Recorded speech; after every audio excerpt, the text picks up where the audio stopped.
Hey everybody, I'm your host, John Myers, live from Stillwater, Oklahoma. We have got a great show tonight. It's John Myers. Hey everybody. Gotta have my notes. It's John Myers from the Kicker UnMasked studios. Gotta have my notes. Alternator.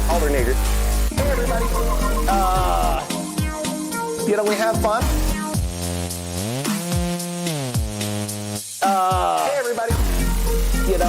Hit like and subscribe. Right here, right now. It's John Myers. We like to give stuff away. Alternator. Post some more pictures. We got to thank Steve and Becky live from Stillwater, Oklahoma. Don't forget Texas Roadhouse right here, right now. Hey everybody. Don't forget right here, right now. We have got a great show tonight. Hey everybody. Had a great dinner tonight. It's John Myers. Right here, right now. Had a great dinner tonight. So, hey everybody. So, housekeeping. Had a great dinner tonight. So, alternator. Housekeeping. Housekeeping. So, Tuesday night. Housekeeping. From the Kicker UnMasked studios. Housekeeping. Right here, right now. Hey everybody. So, it's John Myers. Hey everybody. It's John Myers from the Kicker UnMasked studios. Hey everybody. From the Kicker UnMasked studios. It's John Myers. Right here, right now. We have got a great show tonight. Hey everybody. We have got a great show tonight.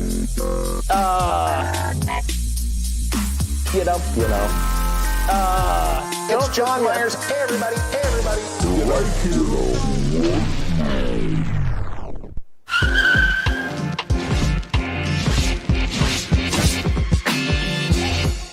Good evening, ladies and gentlemen. It must be Tuesday, episode 129. Can you believe it? We are so thankful for you guys and girls being here with us tonight. You're actually the reason we are here, because if no one showed up, we wouldn't need to be here either. So thank you very much for hanging out with us. Of course, we've got Ernie working his magic back there in the booth. We've got JW, who is assisting Ernie and making sure that we had a lovely dinner. Thank you, JW.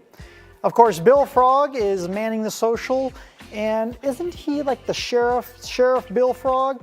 He is back there doing his thing. And also in the studio tonight, we have a very special guest. Some of you have met Jeremy Brown. He's going to be here in the studio talking with us and helping to guide the conversation with our two very special guests who are going to be remoting in. We're going to have Steve Barber and Carlos Rodriguez. Most of the audience knows who these gentlemen are, but you're going to get to know a lot more about them tonight, so be sure to stay tuned. And we'll be back in about 30 seconds. We're going to bring Jeremy up here. He's in the green room getting a massage and having a martini, but he'll be here in just a few minutes. So be right back and get yourselves comfortable.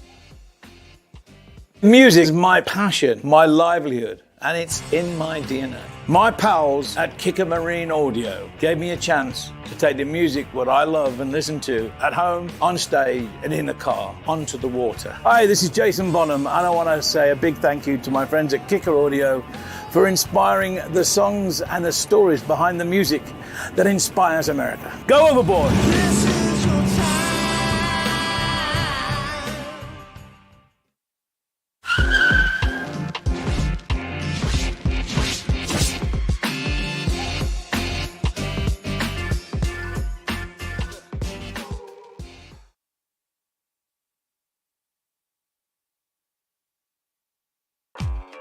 Something about your hands on the wheel, got a sexy touch. It's enough to make me and my Chevy blush. So long.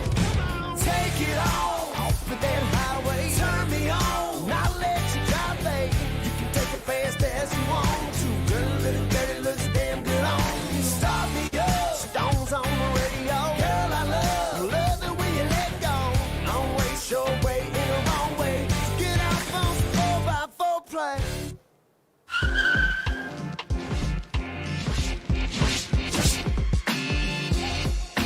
Welcome back, ladies and gentlemen. Thanks again for being here. We appreciate it. To my right, Mr. Jeremy Brown. So some of you know Jeremy, some of you do not. So before we deep dive into the conversation, let's get to know Jeremy just a little bit for those of you that don't know him. Jeremy, what exactly do you do here at Kicker? Well, right now I work in the research and development department. I've been doing that for a little over 5 years. I moved from tech support to the research and development, and I manage our specifications, probably my key position. So everything that goes on our cartons, manuals, website, anything that's published or printed on specifications is something that I put together and liaison that from the development department to the rest of the company and the rest of the world. I also get to work on enclosure designs. Yes. That's something that is kind of close to me. Yes. Something I've done here for a long time. But I don't really get to do as much rapid prototyping or proof of concept stuff. That my good buddy Aaron takes care of most of that. Aaron Surratt, a lot of us know him. Yeah. But I do get to get involved in that a little bit and listening, evaluations, and things of that nature. But I also get to help support the basehead community and provide them with some kicker gear to show off for us. So that's kind of what we're here to talk about tonight, I think. So you're saying that if people are really nice to you, a SoloX might show up in their mailbox? Yeah, I'm just kidding. I'm just kidding. They'd have to be really nice. Really nice. Yeah, that might get me in a little bit of trouble. Just send them out to everybody. So I don't do too much of that. No, I can't do that. But it's really important to understand that Jeremy is kind of the hand of Kicker in the basehead community. And this is a relatively new position responsibility, right? Yeah, it is. I mean, with Kicker, we've had a competition team for a very, very long time. Right. We started that in the late '80s. There was some competitions, car stereo competitions, that were going on around the country, and we were involved in that. And guys like Greg Davis were able to help us get involved in that, and even guys that are still here, like Joe Gross. Greg worked with us for several years and kind of got it off the ground. And Joe Gross was a competitor before he was ever and he worked for a dealer before he was ever an employee at Kicker. Right. Now he managed like our power sports team and has been heavily involved in our OE business. Yes. So, but yeah, that started in the late '80s and got really huge for us in the '90s and early 2000s. Then we it was kind of dying off a little bit, and it's changed and morphed quite a bit since then. Competition scene changed a lot. Yeah, I mean, there's still some of the same things going on with SPL and sound quality competitions as there was back then, but this big bass demo stuff where you're, moving hair with big long throw subwoofers, it really gained popularity, and we were made privy to that, and seeing that there was a comeback. There was some people that came to us and said, hey, you guys need to check this out and get back involved if you can. Yeah. And so we kind of stepped back in that direction and started making some subwoofers that were capable of helping those guys out. So that's where we're at now, and I'm sure you'll see a lot more of our product in the big bass shows. Yes. So they call them demo systems, but as we found, they're capable of doing some pretty high SPL numbers as well. Not that they were specifically designed for just that. Right. But they're able to do some pretty big numbers, and they're very reliable subs. I think people are learning that now. Yes. And I think you're going to see a little bit more of that tonight. For sure. Well, that's why we're bringing in Steve Barber and Carlos Rodriguez a little bit later, because we do want to talk specifically about what those guys are doing, because Steve Barber's system, that'd be categorized as a demo system, right? Yeah, it's a demo system. I mean, he has a ton of the pro audio speakers. It's made to play full bandwidth, 20 to 20,000 hertz. He's got a bunch of our ST mids and tweeters. He has a shelf of them on the roof of his Explorer, and then he has them in all of his doors and runs them with 9 15s as well, 9 of these L7X 15. And so he has the ability to move some air, and it sounds really good. We'll talk a little bit more about that later. It's a great looking system. He's done a really good job with the build. We're very proud to be working with him, and it's really an honor to work with a guy like that who's got a good name for himself in the community and can represent us well. Yeah. Well, and then Carlos has a different kind of really loud system, which we'll talk more about that too. But what would Carlos's system be sort of dedicated to? So Carlos is more of an extreme SPL competitor where they're playing one frequency. They're looking for efficiency, the highest amount of SPL, and usually in those vehicles it's a much higher frequency. It's not full band. It's centered around. It's not full bandwidth. It's centered around a dedicated resonant frequency, and I think in his case it's somewhere between 60 and 61 hertz, and there's a lot of factors that play into whether or not what frequency he plays.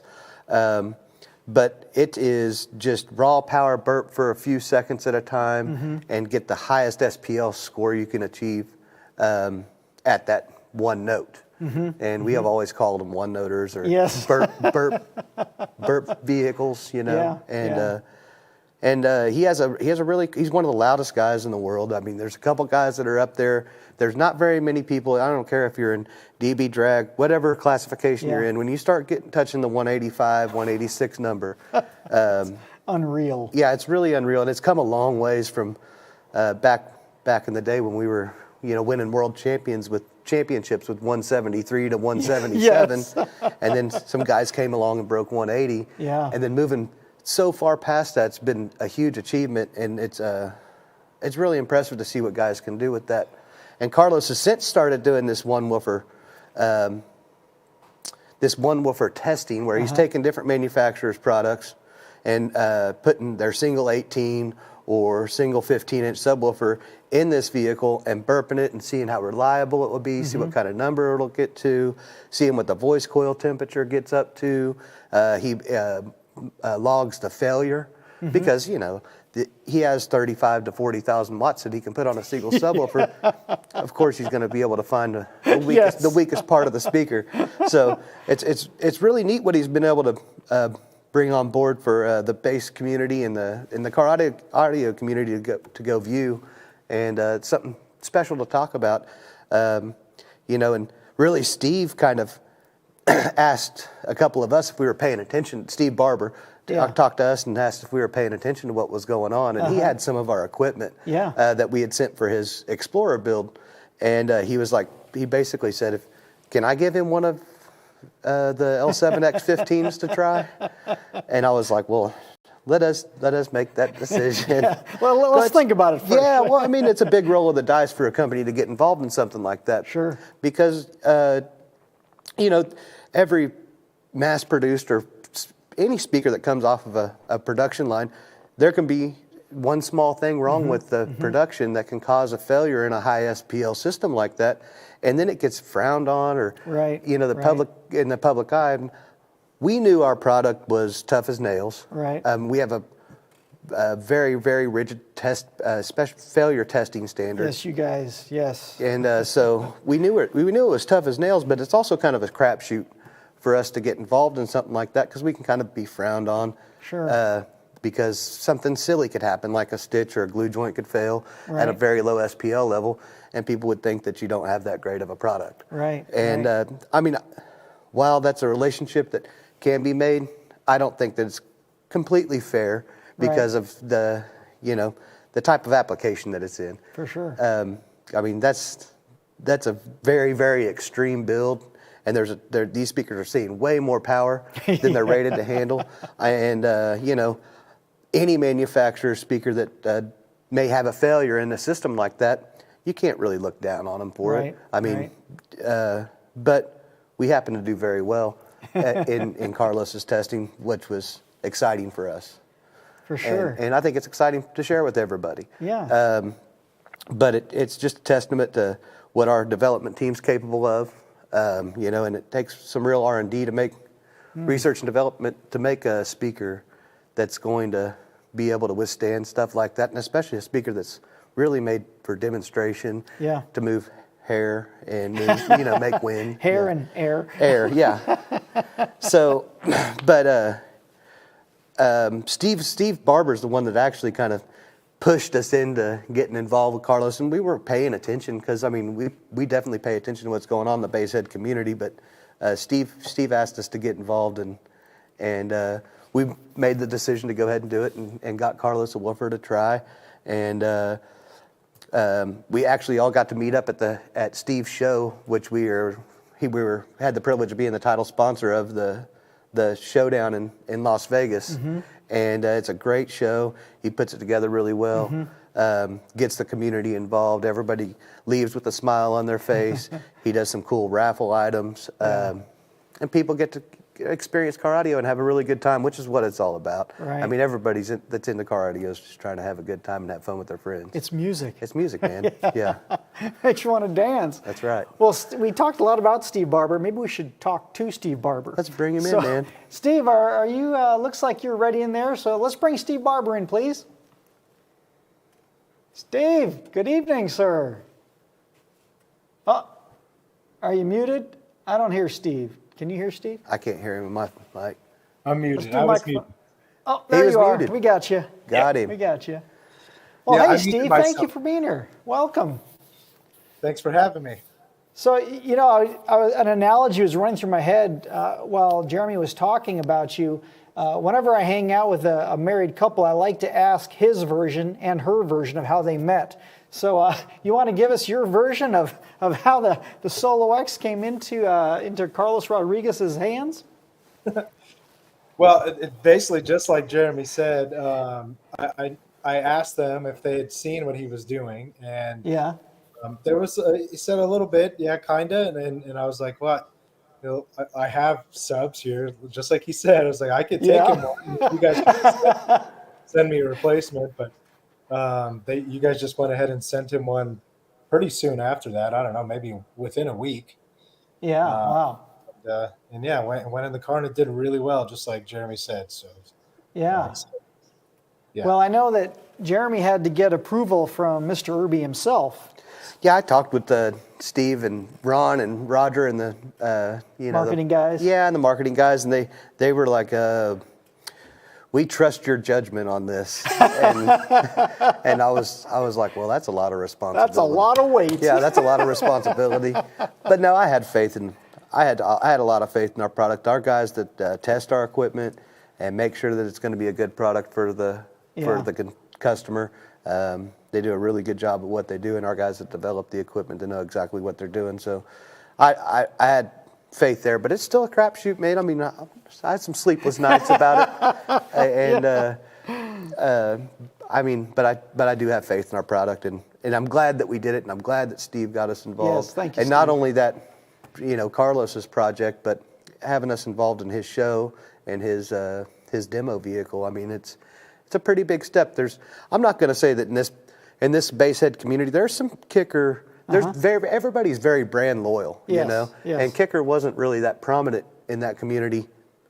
And for guys to kind of take I want to say a risk on us, because we were, we were considered like kind of a more mainstream product, and not something that was capable of being competitive with what I don't want to call them boutique, but the more Specialty. niche, style, long throw, low distortion subwoofer group.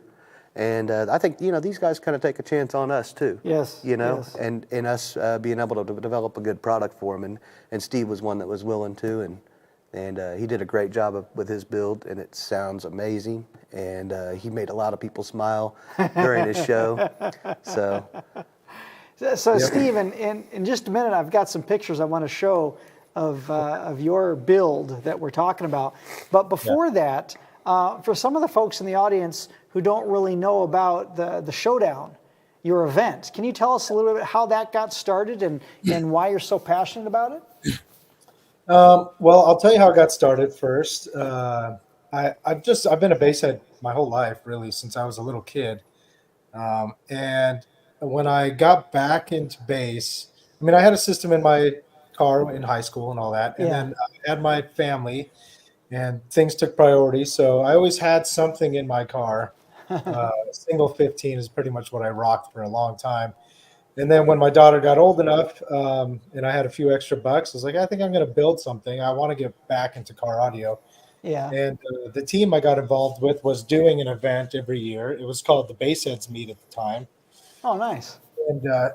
And me just kind of being me, I guess. I've always liked to throw parties and do that kind of stuff. So I got involved with the show with the team in like a pretty major role, basically. By the second year, I was kind of handling it all.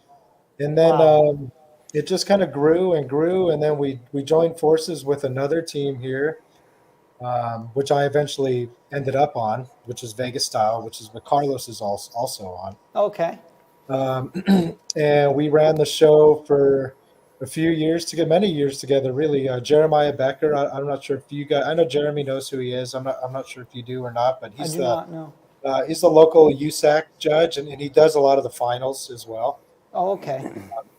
But he's our president of our car club, Vegas Style, and him and I basically, he ran the lanes, I ran the car audio demo side, if you will. You know, I was the one that was getting the sponsors, and he was securing lots. Like we worked together really well. And then over the last couple of years, I kind of just took over. He's got a new baby, and we work and all kinds of stuff, you know. So, you know, things take a backseat. So yes, I just kind of took over all aspects of it. He still pretty much runs the lanes. I mean, he's my main contact for all the judges, and sets all the lanes up at all the shows, and does an awesome job doing that, you know, getting that ran really perfectly. And yeah, so that's kind of how it got started and how it's been, and we've just continued to grow really every year. We've moved around dates a little bit. We were CES weekend forever, that from the start I remember that. Let me see, until COVID, really. 2020, we had a show. That was the last show, basically. A lot of people got sick that CES year. And, you know, by March, it was lockdown. Things were kind of crazy. And a lot of people were backing out of CES. A lot of the car audio manufacturers, you'd say, like basically everybody is gone. And I think you guys we did too, right? So it just made sense to kind of move the show. And we tried doing it SEMA weekend. We did that 21 and 22.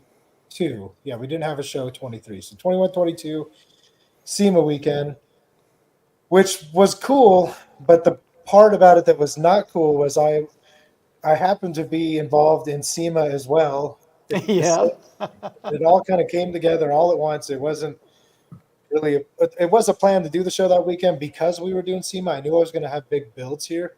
Yeah. And it was just so much work for me to try to coordinate 10 builds for SEMA and do that all week, and then do the car show on the weekend. 2 years of that was enough. I couldn't do it anymore. So basically took 23 off, and then we moved it to February, which we just had this couple weeks. It's 2 weeks now almost. Yeah, week and a 2 half. weekends ago. Yeah, and it's been great. We got a new location. It's a little bit outside of Vegas because we are too loud. Yeah, you out-rocked the Hard Rock. Yeah, there is nowhere in town that will have us anymore. Literally, the Speedway will, but they're like, it's a little out of our budget. Yeah, for sure. I think depending on which rental car you get, it's only like 12 minutes from Vegas. Yeah. Yeah, it's a really nice road. You rent the Ferrari? Ferrari? It's not that far down the road, really. No, And luckily who's it's driving? a great shot. It's right on the highway. You can literally jump on it from Las Vegas Boulevard and just head 30 minutes out of town, and you're at the location. Nice. Yeah, Oh, that's good. it's super easy to get to. It's not hard at all. And man, their roads are great out there. I'm sure that everybody complains about the roads of where they live, but compared to some of the ones I've seen in the nation, they've got great roads out there. We do. I don't complain. No. I was just told at dinner tonight here in the studio that this is the biggest event you've had ever. Is that correct? Yes. We added a car show this year, and I think we're going to continue to do that. I think it helps us grow the show itself and the scene. But we had, just in vendor row alone, we had 49 vehicles. Wow. And then there was another 220 or so in the demo area in competition side. And then we had about, I think, close to 70 or so car show cars. So all in all, probably a little over 300 vehicles were there on Saturday. That's fantastic. Yeah. And spectators? You had several hundred spectators to hang out? Oh, yeah. I'd say during the peak time, there's probably 700-ish people were out there, maybe a few more, but in that range. The show, they gave us a lot of space, so it wasn't too crowded. We gave everybody enough room, so it didn't seem crowded, but there was definitely a lot of people there. And being that there's a hotel on site, most people stayed the night. So I know I sold over 120 rooms. So yeah, there's a couple hundred base heads at least staying the night there. That's fantastic. It was a lot of fun. I've got some pictures here. Ernie, can you throw up my laptop real quick? And you'll recognize these pictures, so you can just kind of tell us what these are. And this here is a gift that actually you saw up here in the studio. Thank you very much for that. Absolutely. And this is just, we thank you for thanking us, I guess. Is that redundant? So lots of thanks to go around. So, yeah. But, yeah, go ahead. No, you go ahead. This is your show, man. I was going to say that last piece, it's made by a guy in our community, Barnaby Lange. He owns LAF Fabrication. He basically does a ton of plexiglass and acrylic work as well as base knobs. He makes a lot of the base knobs in our community. But cool. He makes all the specialty awards, and that was one of them. So. Very nice. Very nice. Okay. Yeah, we appreciate it. Looks really nice. So what are we looking at here? Well, this is my car. I don't know if is this a video or is this a still shot? It's a still shot, yeah. Okay, because I know there was a video of this moment that you guys had posted on your Instagram. But it was a demo. Just had both doors open. This was at the beginning of the day, so I wasn't quite sure how I wanted to play both doors open or one closed. By the end of the show, or middle of Saturday through Sunday, I ran passenger door closed. But it plays really well, both doors open too. It was doing double hair tricks. It took his it was hair tricking him and his beard, and there was a girl sitting on the other side, and she was also That's awesome. Now this thing is really impressive. That is a teammate of ours, Darren. It's got, I think he's waiting on SoloX's, maybe not for this car, but another. Okay. I'm pretty sure this did like a 64 and change at the show. Yeah, and those are 10s. So 10 10s. 10 10s. Wow. What's the vehicle? It's like a slammed little. It's an old, like a mini truck. It was either a Mazda or it maybe could have been a Toyota. I think it was Mazda. Probably a Mazda, like a B2000. Yeah, on the door jamb it says Mazda here. So yeah, it's like a Mazda B200 or B2000 or something. Yep, there you go, B2000. Yeah. Yep. That's awesome. And I think that's in a clamp class too. I think that's only on like 7,000 watts or less, I believe. Wow. Oh, cool. Yeah. Very modest. And I think it's also stock because it's under the window line. I'm not sure about the classes, but I know this vehicle is up there. This one and another one they're building in the class. It's one of the top dogs. It's her vehicle. Okay, so she's Yep. And what was her name again? I didn't get to meet her. Bill was able to when he was taking picture, but I think I was somewhere else at the time. Yeah, you're gonna put me on the spot. I'm terrible with names. Okay. That's all right. And maybe she's in the feed. Maybe she can tell us who she is if she's watching tonight. Possibly. I can't see the comments. Maybe that's only you guys can see it. Yeah. Yeah. So This is one of our teammates. There you go. Darren LaFan's wife. So Kelly, yep. There he goes. And that's DJ, their son. So this is Tom. He's a Vegas style guy. He's got 16 10s, I believe, in there. Oh my gosh. And it's set up more for SQL, I guess you could say. It sounds beautiful. He's an SQ guy, but he loves loud bass. He's actually building an old school system using all kicker stuff at the moment. Nice. Oh, wow, cool. Very nice. Yep. Cool vehicle. This was that demo alley / vendor row that we've set up. These are two Gately built vehicles. The one on the left was a finalist in our deadliest demo at Slamology. That's called the Soulgasm. Yeah. And that's got 12 15s in it, all Gately audio head to toe. I think it's got sky high for mids and highs, but for bass amps and mids and highs amps and subs, it's all Gately stuff. Super loud. Does great hair tricks. Wow. The truck on the right won Best of Show. That is our buddy Jimmy out of New York. This truck has probably spent more, it's definitely spent more time in California than it ever has in New York. Where the owner, it's constantly in Gately's shop. He always has ideas, and Jimmy's got ideas, and he's just like, go ahead and do it. Let's do it. The truck it's insane. It's got any level lift on it. I think it goes up and down like 2.5 feet. It's got 30-inch wheels, 12s, I believe. It's insane. It's nice. It is. It's beautiful too. It's a really well built vehicle. Yeah, that's my rig, and a great backdrop of our location there, Buffalo Bills. Very nice. I'm running Gately amps right now until the war horses are ready. Then I'll be stuffing it full of war horses back there. Right around the corner, man. Right around the corner. But we've been saying that for a while, so we'll make everybody hold on for a little while longer. It's so coming. tell us about it's coming. Oh, I'm sorry, guys. Tell us about your doors here. You've got Street Series. How many mids in there?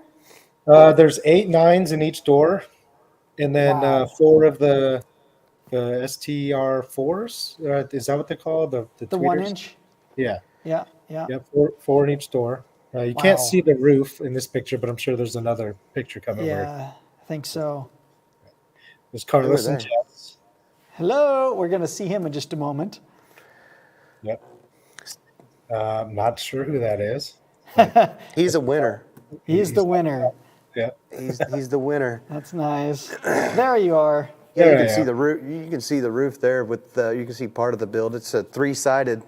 How many? Are they 7s or 9s up top? I can't remember. Also 9s. It's got 4, 8, 12 9s in total, and then 12 tweeters. So the roof jams. It's loud.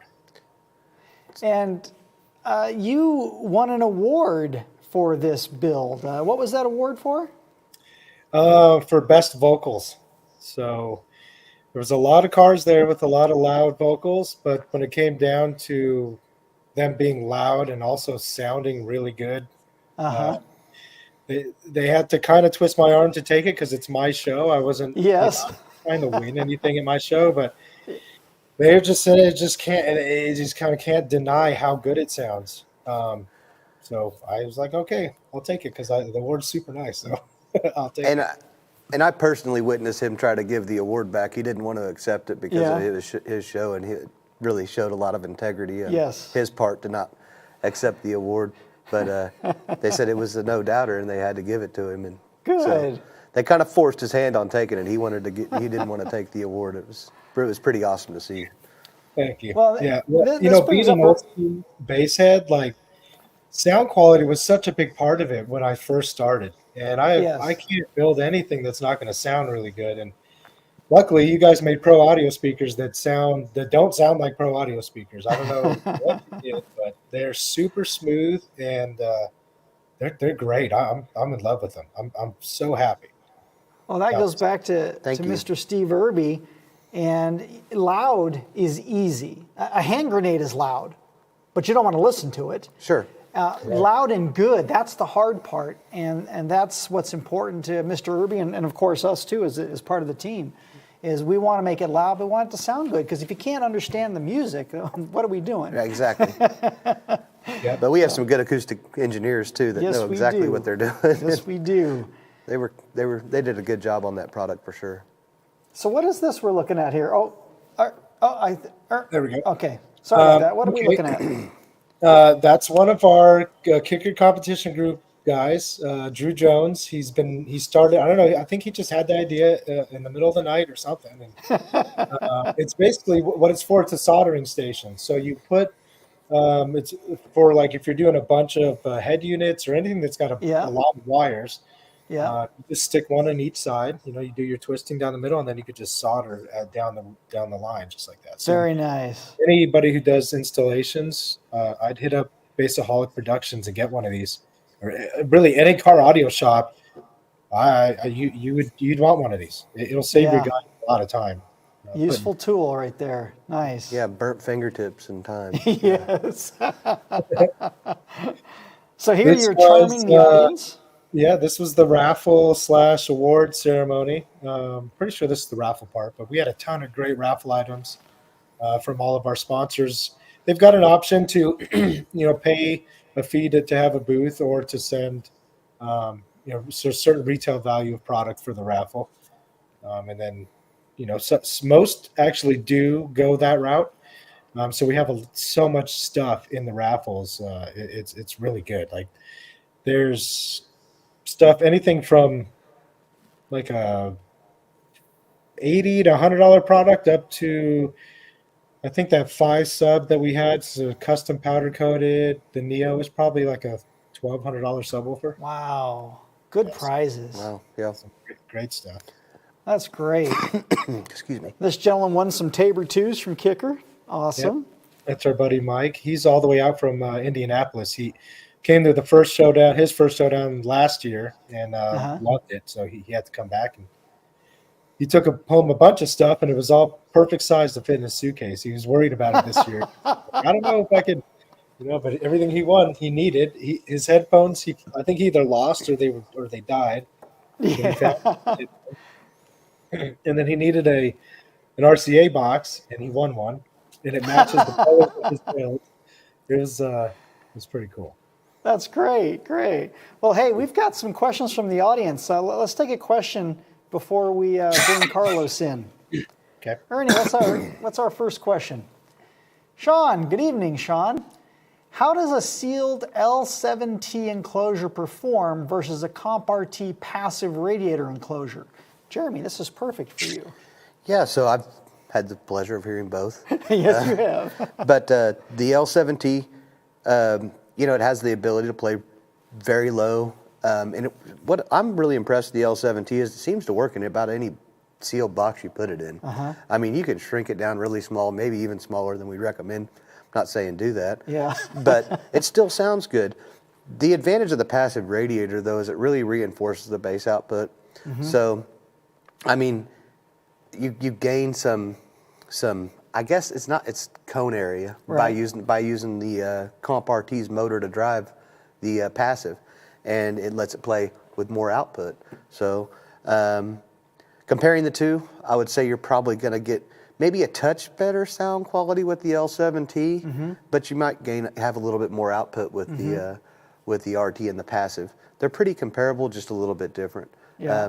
I think that the T might play a tiny bit lower, but the RT has more output with the passive.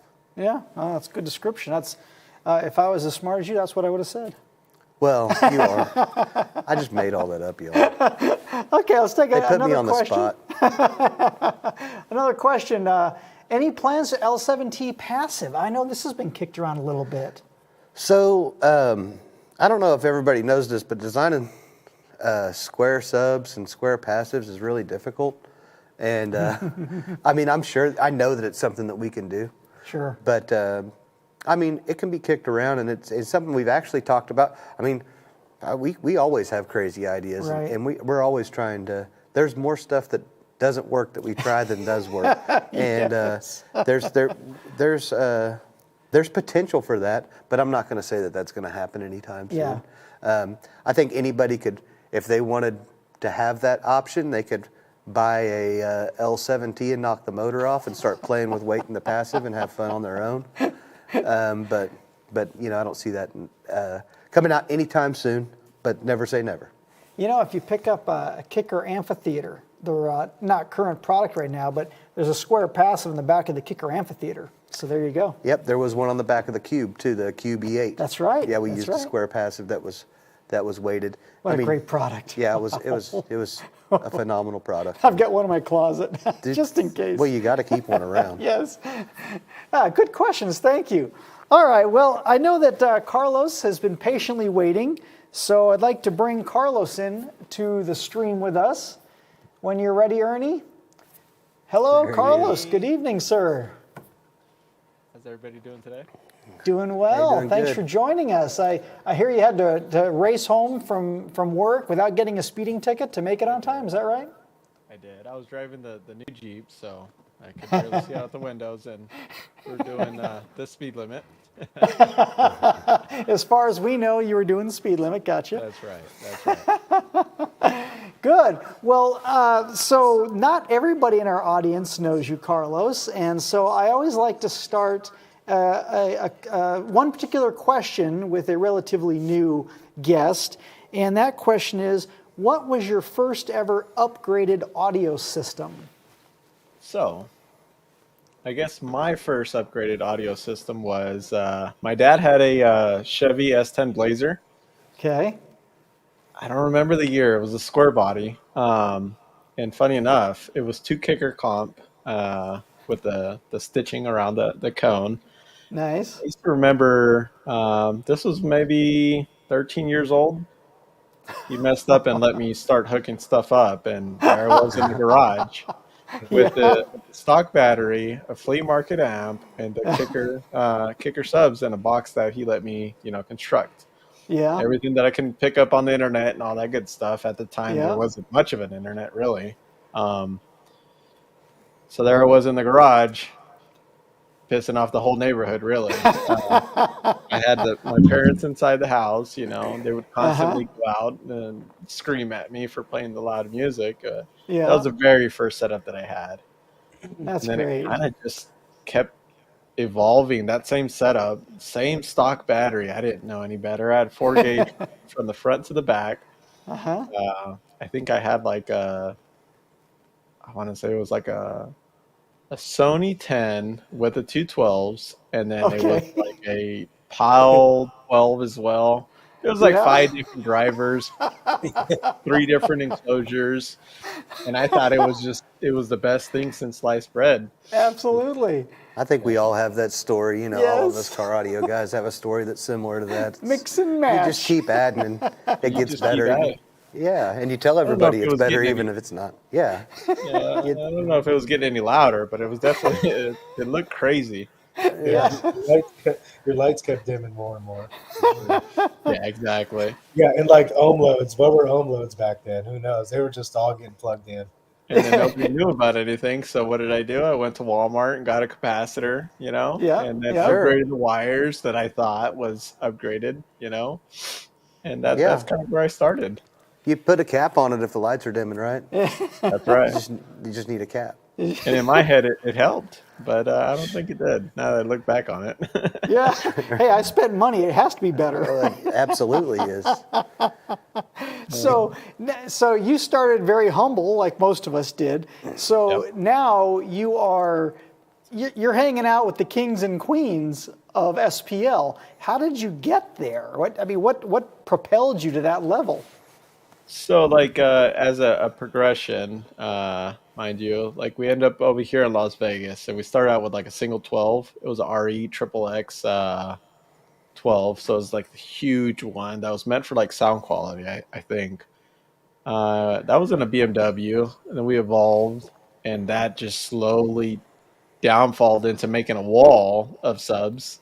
So the wall was made of 412s. And that's kind of around the time that Steve Barber was talking about with the beginning of the Showdown, or the base meet, or what was the name of it, Steve? It was the base heads meet at the time. Yeah. So then that's essentially kind of the era of when we started getting serious about car audio. And the 412 wasn't loud enough, so then we did 218s, and that was the first ever 60 in Las Vegas. Wow. And Wow. I could see Vegas style in the corner just bickering that because this little kid just came up out of nowhere with this BMW. And I still remember it in the corner of my ear. Thomas Linger, there was a blue Mazda that was down there. He goes, "That damn kid, he can't be doing that kind of number. It's ridiculous." Well, I remember that build too. That build hurt like back then, dude. It was loud, It was loud. 60 was so loud. 60 When was it was loud, a flat wall, like just killed your back. 100%. I remember So the demo. we ended up with 218s, and then that wasn't enough. Well, actually, that 218 build, I had taken it to Reno for like a car audio show. Okay. On the way back, I rolled it. It rolled like 5 or 6 times. Wow. Because I was driving irresponsibly, a little over the speed limit, and one thing led to another. But we ended up rolling that build. So, of course, you can't stop there just because you have a little downfall. So we ended up buying a Jeep Cherokee. I think it was an 80, 88, 89 maybe. So then we did 415s in there, and that got me up to a 63. Wow. That was the loudest that I ever been and all that good stuff. We had a little event go on in the team that I was in, and the captain was moving out of state. So then he wanted to sell his Astrovan, right? Uh-huh. And I said, well, I'm about tapped out with what I know how to do on this Jeep. Let's go ahead and start building this Astrovan. So he pretty much gave me the van. And I said, the only goal that I have is to beat the loudest score in the Jeep. Okay. Boy, was I wrong, because out the gate we did a steel cage in the Astrovan with 618s with FI for audio teams, and out the gate it was doing 63.5. That's okay. No front, no seats, no door panels, nothing. But it kept breaking the window, so I kept fixing it up, tuning it up here and there, and we slowly started progressing in the thing, and I couldn't keep a windshield in it. And that's kind of where it evolved into an extreme Astrovan. So it was never supposed to be an extreme build to begin with. Uh-huh. And it was never built that way. It was always supposed to be built to just be brutal on the, for giving demos. But that's eventually where we're at now. So Delilah, are we talking about Delilah, or is that correct? later? Yeah. That's no, Delilah. This is Delilah okay. now. Yeah. So we got Delilah maybe, if memory serves me correctly, 5 years ago, 6 years ago. I think that'd be a pretty good bet. So I guess the story here is like you get a pair of comps and put them in your dad's truck. You end up where Carlos is now and Steve Barber is now, and you have 9 15s or 618s in an extreme vehicle, so it progresses pretty quickly. Yes, it did. And I want to ask, but I'm not going to, is how much money have you spent in the whole picture? I mean, it must be an unbelievable amount of money you spent on all these builds over the years. A lot. I think I've lost track on this current build that I'm on right now, let alone all the previous ones. I'd rather not even tally it up. That's like asking a guy how much he spent at the Bass Pro Shop. It's like you're not supposed to ask those questions. That's what we make money for, is spend it on the stuff we love. That's right. That's right. Well, and my wife might be watching this, so I can't get too deep in this conversation. But it is a lot of fun to spend money on car audio. Now there is more expensive hobbies, but there also are cheaper ones. Yes, that's right. Sure. That's right. So we got some. So you've got this fantastic, very Steven Scorsese length movie of the SoloX 15. Doing the incredible numbers that it did. And so I've got some of these just segments pulled up on my laptop, and I just kind of like you to talk a little bit about what we're looking at here and kind of how we got to those incredible numbers. So let me get that. Ernie, can you go ahead and pull up my laptop, please? So here we are at the 1 hour and 7 minute mark. And if I'm not mistaken, this is where you're doing some sort of preliminary runs. Is that what's happening here? Let's see. So if we're an hour into the run, then this is towards the middle, towards the end. Okay. So essentially right here, it's just about on the tail end of the test. And here Okay. you can see on the screen, that's total power that's And being this is sent to the before the sub. recon, though, right, Carlos? Probably. This was before the recon, yeah. Okay.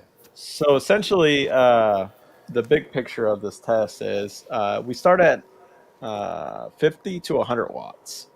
Okay. And what we try to do is we try to find where it best peaks or resonates at for the van. Because the Okay. van, on average, with this setup and the baffle location and all that stuff, it likes peaking at 60.3 hertz. Exactly Okay. there. If you do 60.4, the numbers start dropping. If you do, say it likes 60.3, and you do 60.6, for an example, it could be a dB and a half off to 2 dB, 2 Wow. decibels. So it's a real fine peak that it has. Yeah. Yeah, when you're talking Right a here, tenth of a typically. cycle, yeah. Yeah, no. So we start out at 50 watts, we find the peak frequency, and then we go to 500, and then we keep doubling the power from then. And eventually either the sub fails or we run out of amplifier clean power, if you will. Because you don't really want to keep sending dirty signal for one, the sub, and for two, it's not really good for your amplifier. Like no matter which way you cut it, you can damage them, especially with the bigger boards. They become real unhappy when you send or when you ask for more than what they can do. You know. Sure, sure. Yeah, the laws of physics don't change just because you want them to. Yeah, exactly. So here, what are you doing here in this shot? So it does look like, if memory serves me correctly, we were checking out the sub to see if there was any issues at this time, because on the camera it did look a little wonky towards the end of that burp. Okay. But we were checking for failure points because we have had subs that, like you see how where it's stitched on the surround on this unit, Yeah. Yeah. that it'll just be a glue joint and the glue joint will fail or part of it, and that'll cause like an air leak. Yeah. Okay. So I've got a. So you go ahead. how many? This is probably what, the second or third run over 20,000 watts around then. I mean, I know that I got to watch the video, and it seemed like you got up there to where you were doing several hits over 20,000 watts with the sub.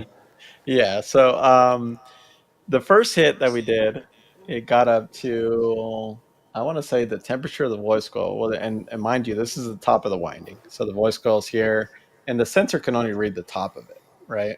So typically the center is a lot hotter, 50 degrees Fahrenheit, give or take. But essentially the sub took like 6 hits at 20,000 watts. And this is letting it cool down, playing a cycle. So I don't know if a lot of people know this or not, but I've learned it, and everybody that I can tell, I do. If you ever heat up the voice coil to above where it's safe, if you continue to play it, it allows the coil to cool off the way it should. If you immediately shut it off and you think that it's better for it, it typically bubbles the flow, right? So this L7X was able to take 6 hits back to back, cooling down to about, I think we got down to 70 degrees Fahrenheit, 80 degrees, give or take. And then that's when we pulled the sub. We had a spare drop in that you guys sent, actually. And I said, you know what? Let's see what a fresh spider will do. Because if I count it correctly, it's almost 9 burps that takes to get up to 20,000 watts, give or take. That's doubling power from when I started. So the spider definitely loosens up. And this was a little bit unfair to the 15, because an 18 typically takes up the majority of that rear chamber. So it allows it to resonate a little bit higher. So the 15 had a little bit more room to play with. But Is that more? more of an air spring because the 18 has more of an air spring because it's displacing more volume inside your rear chamber. Yeah, it gives it a little bit more mechanical advantage, I guess, if you will. So it takes the power out. Yeah. Yeah. So I said, well, I've never reconed a 15 before, let alone a drop-in 15. And so I asked the chat during the show, I said, would you guys, it might take me 30 minutes. It might take me 45 minutes, No, even then, for a field drop-in, that's still pretty impressive. 45 minutes from start to finish and playing. So I asked the chat and they said, yeah, do it. I said, all right. So I got the impact bit, which is not recommended. And I started taking out the 8 screws that are on the basket. Yeah, I think it's the lip? 8 on the front, 8 on the back. Yep, 8 on the front. Yeah. The mounting flange, yeah. And then I spun it over and took out the ones for the spider landing, popped it out, checked it out, and honestly, the recon is gorgeous. It didn't burn any of the voice coil glue, mind you, which is very impressive for the temps that it did see. The spiders weren't ripped. The triple joints were perfect. The cone wasn't creased. Really underneath the surround was perfect. It's everything that you could ask for from a speaker, right? And then so I grabbed the new one, dropped it in, and I think total time was 18 minutes. Ernie, can you pull up my laptop again? 12 Sorry, minutes. Carlos. I've got footage of it. Yep. So some of our guys that work here were watching the feed, and they're like, "Oh no, he's using a impact wrench to." It says in the instructions to use hand tools, and Carlos and I had a little Yeah, Carlos. Oh yeah, it says to use hand tools. Oh, Carlos Lord. and we had a conversation about this before. I let him know that we were sending a couple recon kits so that he could use the sub for whatever he wanted to, whenever he was done with his testing, and he said, "Well, I throw the instructions away, and then I try to figure out how to do it until I need the instructions again." I said, "Well, that's what most of us do. You go pull them out of the trash, and say I can't figure it out." Well, he knows what he's doing. It's simple enough that most people can usually figure it out. I think the pins are something that trick a few people, is getting the alignment pins in and where all the and to use hand tools and maybe not an impact. But hey, he did a great job. He set the clutch perfectly to where he wouldn't over torque and strip the threads in the basket. So. Those pins did poke me about 3 times during that live video. I just didn't. You can't do profanity during lives. It kind of frown upon that. But. Yeah, we try not to. I mean, but that's like built-in acupuncture that we send for free. So we didn't charge anybody for the acupuncture treatment. That's right. And I'm pretty sure if I would have had a minute or two longer, it probably would have been more. Well, this is the first one you did too. So for it only taking 12 minutes the first time ever, imagine if you've got 4 or 5 of these under your belt, you could probably do it under 10 minutes, 7-8 minutes. I don't know. That went pretty quick, but I'm pretty sure the process would be a lot less pokey. Well, I know it wasn't as fast as the old recon kits, but it's, I know that it's something that we always try to do is make it. I mean, especially with these big subs that are in high power applications, make it a speedy recon if you can. And there's other manufacturers that have done it too. Yeah.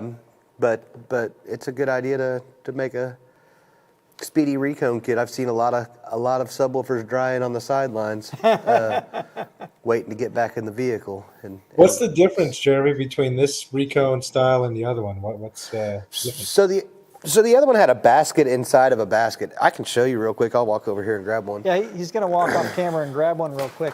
Okay. So the original SoloX, man, I'm trying to remember what year that was. That was before my tenure here at Kicker. But Jeremy, the original SoloX, what year did that come out? Maybe? So we came out with the 18 in 2003. And then 04 we came out with the 10 and the 12. And this is the 12. And it was a basket inside of a basket. So as you can see, this basket goes inside of this basket. and you just actually bolted across the top, and it was done. Oh, wow. It had an alignment pin that aligned this part of the spare, as we called it then, with the basket. So that's how that worked, and it worked well. But we thought we had a better idea, and I think everybody's happy with it so far. Yeah, no, I think that the new sub it's I don't want to say it's foolproof, but it definitely takes bigger steps to make sure that the coil is aligned when the drop-in's going in. And another extra step for the spider, a little bit more fasteners. And I mean, realistically, what do you say, 5-6 minutes? I've been at World Finals with my personal subs, and it has to dry overnight. There's no, you're gluing it and it's going in same day. Yeah. Yeah, and like you said, and it's important with I mean, you know, we went with a little tighter gap here than you have here. This would work with both the dual 1 and dual 2, and we even had some, I believe, dual 4s at one time. So to tighten up the gap, we made different top plates with the new L7X. So the dual 1 has a different top plate than the dual 2, and that's to maintain the most efficient motor possible. So you make sure that the gap's tighter. So a 1 ohm coil is typically has a little bit larger diameter than a 2 ohm coil. So the outside diameter. So we optimized the gap with the top plate and made 2 different sizes so that they aren't interchangeable, unfortunately. So you can't use a dual 1 ohm rebuild kit in a dual 2 ohm or the other way around. But that's because we're trying to optimize the motor and give the best efficiency and performance possible. That's a good point to make too. If any of you guys and girls out there are looking to compete with these, or even just use them in a daily driver, be sure that you purchase recone kits of the same impedance as the basket, and the basket itself is labeled with its impedance. So you want to be sure and get the same recone kit if you do pick some of those up. So that's a good point. Thanks for bringing that up. Yeah, and if the label sometimes, or if you ever lose the label, it'll be on the top plate. If you remove the rebuild kit out, you'll be able to look down on the top plate, and it'll say 1 ohm or 2 ohm on the top plate. Nice. So we've got a third video we'd like to run, Carlos. So Ernie, can you pull up my laptop again, please? So this, I believe this is the final run where you hit that fantastic number. Does that sound about right? I think so. Oh, well, I guess we could watch the meter, huh? I think you guys were trying to find the frequency, but you did it on the first hit of the press recon, right, Carlos? Yeah. When you listened? When Jessica says, when I listened. Yeah. It doesn't happen too often. What was it, number 13 or something instead of 15 or something like that? I want to say we were looking for the peak frequency, and the second to last hit above 20,000 watts on the first drop-in, or the original sub. Yeah. I had told her, I said, no, I feel like the frequency should be 0.1 higher than what we're using. She goes, no, it's not. Stop moving it. And I was like, well, let's just try it and see what happens. Well, she was right, and I owed her dinner for a weekend. Oh, I remember that conversation. That was pretty funny. Goes, did you choose somewhere expensive, man, or did you get off the hook? And I want to say the first day it was a cheap dinner, and the second day it was up there. Yeah. Well, that's fair. That's fair, I guess. She was right. Wow. Well, I may have miscued this video. So at one point, didn't you motor the sub at a really low frequency? Because I think I remember seeing the temperature drop or something. I don't know. Maybe the feed was stuck in it. And Steve, you were talking to I think Carlos. I told him to try to play like 15 or 20. Oh, you were joking with him about playing? Something like that.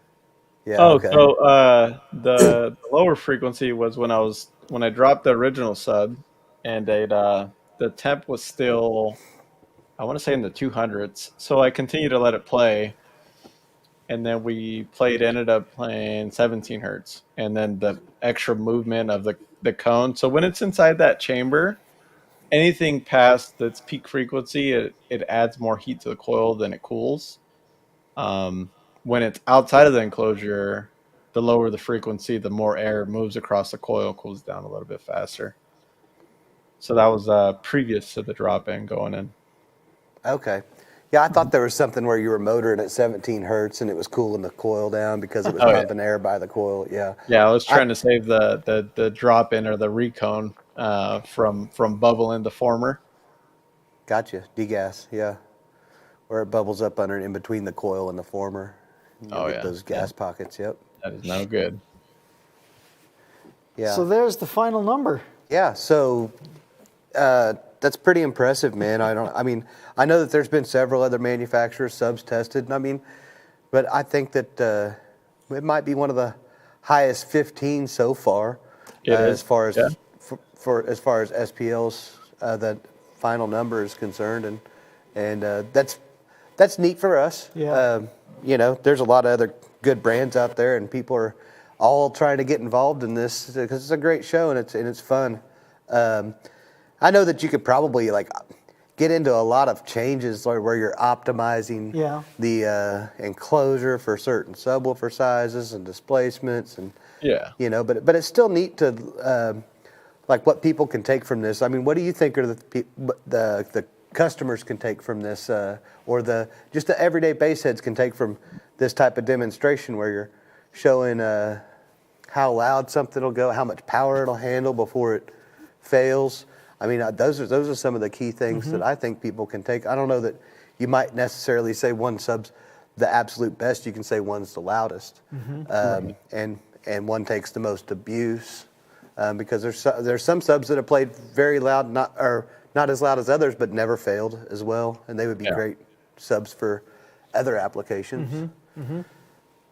What do you think about it? Personally, the durability, I think, speaks itself in numbers, and that's for all the subs tested.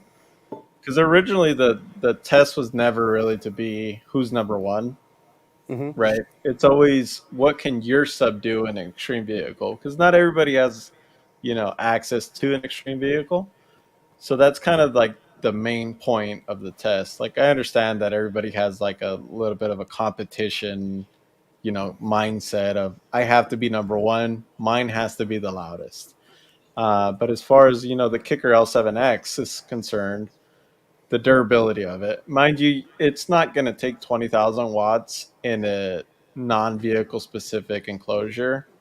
It might take rated and then some. I don't have any doubts of that. But the fact that nothing failed on the sub was a very strong point. When I throw that into my daily, because I have a 2019 Ram 3500 that I use for work. It's going in the center console, and I know for a fact after just what I put it through, even the recone that I took out of the sub, I'm more than confident knowing that I can drop that in and I'll never have an issue with it. Wow, that says a lot. Thank you, Carlos. So yeah, thanks. Yeah, that does say a lot, and I think that's one of the biggest things that can be taken from the testing that Carlos is doing, other than it's fun. And it's fun to watch, and bass heads like bass head stuff, and it's neat that somebody's putting on a show like this. But the reliability, is cool to see how well stuff's built. Like I said, it's always a roll of the dice for any company that gets involved in something like that, because the internet can be pretty brutal. Yes. If you had a failure. Just a little bit. I know the biggest, the first test, I think John from Audio Ace, he said it perfectly. He goes, my stomach was turning until I just got barely above that Boss Audio sub, which I think it did a 172 or 170. Once I passed that, I was okay. If you don't do better than that, we might as well close the doors up and call it there, because we know that the subs perform in a demo application, but if they don't beat the Boss Audio on the test, who are we really? And hey man, when Steve approached me about that, I was my initial instinct was yeah, man, we're getting one out the door, and then I slept on it a little bit, and I was oh man, this could be really bad if one stitch was loose or something, and it doesn't look good. But I know that we do a really good job of making reliable product, and we do a lot of testing to make sure our product's tough as nails. But I mean, there's always that little butterfly in your stomach whenever you Yes. get involved in something like that, and it was a big relief. It was awesome to see it pop a 180, and it was a big relief to see that it held together, because it's a very, very extreme abusive application. I mean, how much power do you have available, Carlos? In total? Yeah, So for in total, for a single sub. oh, for a single sub, it's only like 36,000 watts. Only. Okay, so Yeah, 36,000, and yeah. you're running 6 of the what subs are you running that you compete with, that you're busting 180s with? So we used to run the brand is called FI Car Audio. Okay. I say that wrong every time. It's fine. Every time I'm over there, the owner corrects me, and everybody on the internet says he can say it however he wants. He's doing above and 80 with them. But they're FI Car Audio, or FI Car Audio 4.12, so it's their neodymium 4-inch coil. And a lot of people ask me, like, why are you running a 4-inch over 3? And it's just what we found to work best with that specific subs. There's other subs that work better, but they used to be the 4.12. So it's 12 slugs of magnets and 4-inch coil and carbon cone, custom spider pack for the van. And now we sold those, and we're doing a prototype testing right now. Okay, We cool. can't really talk about it too much, but you can see the face, and so far they are half a decibel louder than the previous ones. Wow. We still got to fine tune some stuff and work those in kind of as much time as we did for the 412s. So I Is saw that Carlos, on a single, when you're doing your single testing, or with all 60? What's that? At half a dB louder, is that when you're just doing one sub? Because I know you do single sub testing for your subs as well. Or was that with all 60? So that's across the board, both single and for 6. Okay. So when we tested in Prim versus the loudest that they've been in Vegas, so like the elevation takes a lot of toll with SPL setups, both extreme and non-extreme. And in Vegas, unfortunately, we were about, I want to say 2,000 foot of air versus like if you go to like California or Fresno area, it's 500 foot of air. Wow. And so all that takes into account how it compresses in the vehicle and stuff like that. But in Prim, the loudest we've ever been is a 185.39, which I did at the Showdown. But in Vegas, with the older subs, we did a 185 and some change. But it's almost 600 foot of air less in Vegas than in Prim. So when you get closer to sea level, you get louder? Yeah. Yeah. It's almost like I take it like a drag racing or like an engine application, the amount of horsepower you can make at sea level versus in the mountains. Sure. So yeah, same thing, motorcycle racing. They used to change the jets on the carbs and stuff like that. And yeah, thinner air versus, I see what you're saying. So do you think you're going to be able to make USAC finals? I'm putting you on the spot. So we are. Yep. That's a given now. We were about 80-20. Unfortunately, the trip's going to be short around it. So typically we try to give ourselves 2 to 3 days to get there, 2 to 3 days to get back. Now it's 2 days, no more, no less. Going there, coming back, we have a day and a half. So it's a little bit of a time squeeze, but I mean, 16 hours. My dad's going to be flying down, so he's going to help me drive.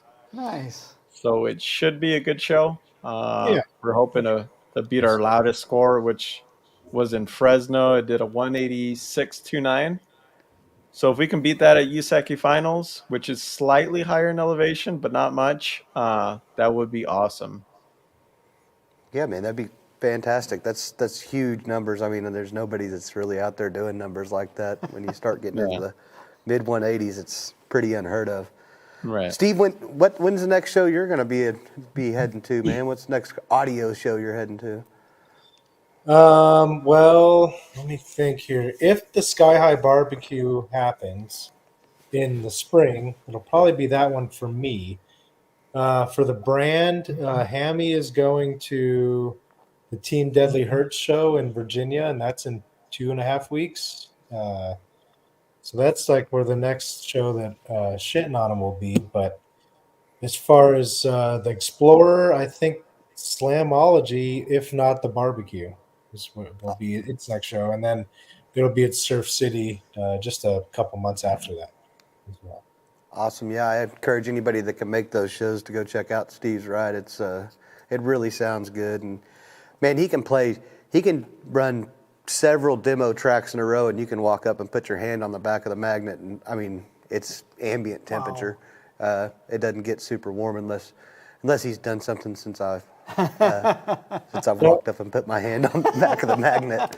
But yeah, it's pretty impressive how well these things cool, and Carlos's test showed some of that, and you know, it's cool to see a demo sub do a high SPL number, and Carlos's van, but Carlos's van's made to do that, and it's cool to see a demo sub be so reliable in something like Steve's vehicle. And, absolutely. You know, the feedback I got from everybody, I tapped quite a few people out. It plays everything. You know, it'll play that like 50 hertz note that Kicker's kind of known for.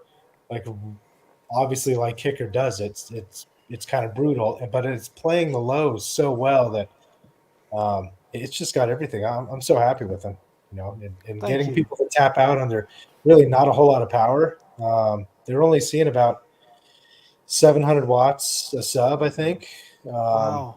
And it's doing low 60s, so I'm pretty happy with it. Well, there's a lot more power on the way, I think, Steve. There's an order that's been entered, and we're just waiting to fill it. So we'll see if we can't get you something going before your next really big show, and we're working on that. And you know, between now and then, I'd love to hit just a regular car show, not a car audio show. So I need to do a little searching and find something that's big within a few states that I can go to, because the reaction you get in normal car shows, if they're not mad at you, it's cool. It's very different than a basshead show. Have you ever checked out a Cars and Coffee event? There's quite a few of those around Vegas. There's one not far from me. It's called Gears and Grinds. Okay. It's every other Sunday. I usually am working Sundays, but I'm working on trying to get the suspension finished on the Explorer so I could drive it to these little spots. Yeah. Because at the moment, it's pretty much just on and off the trailer. It doesn't like the road a whole lot. Yeah, well, that makes sense. We've got a couple questions that Ernie's been holding on to, so let's take a question from the audience. So we got Jacob Lackey. How does a Kicker SoloX 12 and 15 compare in different enclosures? So the 15 needs, quite a bit. We recommend quite a bit more volume. Yeah. Right now, the 12, we're at like 3 cubes plus port. I know they'll work in smaller boxes than that. A lot of people have already tried it and had success for it. Right. We try to, we want, I think it's 5 cubes plus port and woofer for the 15. This is just me going off the top of my head. Sure. But they'll work in smaller boxes and bigger boxes than that. What we do is we build several boxes and listen to them in our listening room. We try to mitigate port noise because we don't want it to be super noisy. Some people don't care at all. So we use rather large ports, and that makes the box pretty big because we like to use a lot of surface area. Also, there's a little bit of gain in doing more surface area on the port opening. So it actually reinforces the bass a little bit with a bigger port opening. And as long as you have a motor that can drive it. So, but no, we do 3 cubes, I think, on the 12, 5 cubes plus port and woofer on the 15 is the recommended kicker enclosure, and that's what we think it sounds the best in. Play around with it. Don't be afraid to try something smaller or bigger. Subwoofers, if you're going to damage the subwoofer, it's probably because you clip the output of your amplifier and burn the coil. It's really not going to be because you built a box, unless you built it such a terrible box that it doesn't sound good, and you just keep cranking the gain up. Louder. Yeah, keep cranking the gain on the amp up until it fails.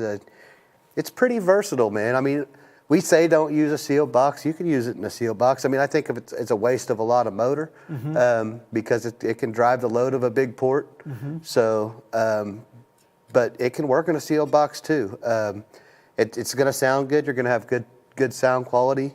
But you know, it's the waste. I think it's a little bit of a waste of a big motor to not use it for all of its worth. Sure. You know, especially when it can handle so much power and drive the load of a big low tune port.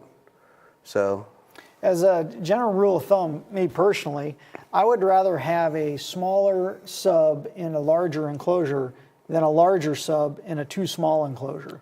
Just for me. Yeah. Well, it gets real peaky. You know, if you put a big sub in a tiny box, and there's a lot of factors that play into it. You know, I mean, you can put a big motor sub with a ton of moving mass in a tiny box and get really low bass with a soft suspension.